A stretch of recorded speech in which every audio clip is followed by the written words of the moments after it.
వచ్చేది మన ప్రభుత్వం. వెంకటకృష్ణ గారు. యా రేణుక గారు, ఎర్ర బస్సు కూడా వెళ్ళని ఊరికి ఎయిర్ బస్ ఏంటి అని ఎగతాళి చేసిన మనిషి ఇవాళ నేనే కట్టానని చెప్పుకుంటుంటే తలకిందులు అయిపోతున్నాయి కూటమి పార్టీల నాయకత్వాలు. లేకపోతే నాకు ఏమీ అర్థం కాలేదు. సరే, పట్టాభి గారు కొంచెం కోపం వచ్చి ఉండొచ్చు, నేనేం చేయలేను దానికి, అవతల వాడేసిన దానికి. అయితే అట్ ది సేమ్ టైం పర్లేదండి, రావడంలో తప్పేం లేదులేండి, కోపం అయితే తప్పే ఉంది. కానీ అవతల గుడివాడ అమర్నాథ్ అనే మాజీ మంత్రి బహిరంగ చర్చకు సిద్ధం అంటున్నాడు. ఆయన దీని మీద మా జగన్ అన్నే కట్టాడు అని.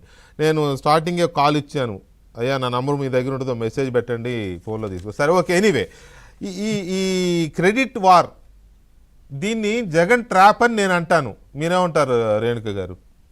ముందుగా వెంకటకృష్ణ గారు, ఇంతకు ముందరే ఒక వీడియో ప్లే చేశారు.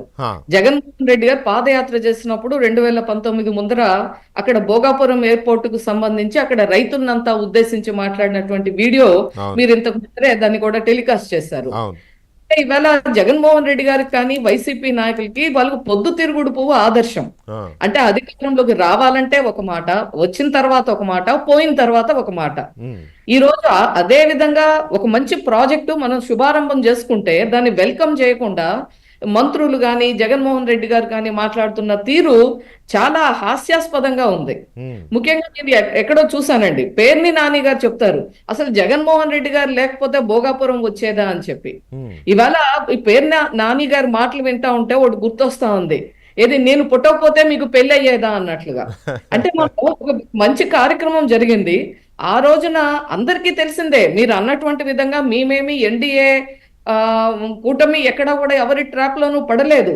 కానీ వారు చేస్తున్నటువంటి ఆరోపణలకి మనం కూడా తిప్పి చెప్పవలసినటువంటి అవసరం ఉంది. ఎవరి సమయంలో ఏం జరిగింది, ఎవరి సమయంలో అభివృద్ధి జరిగింది, ఎవరి సమయంలో డిస్ట్రక్షన్ జరిగింది. ఇవాళ వాళ్ళు క్రెడిట్ చోరీ అంటున్నారు.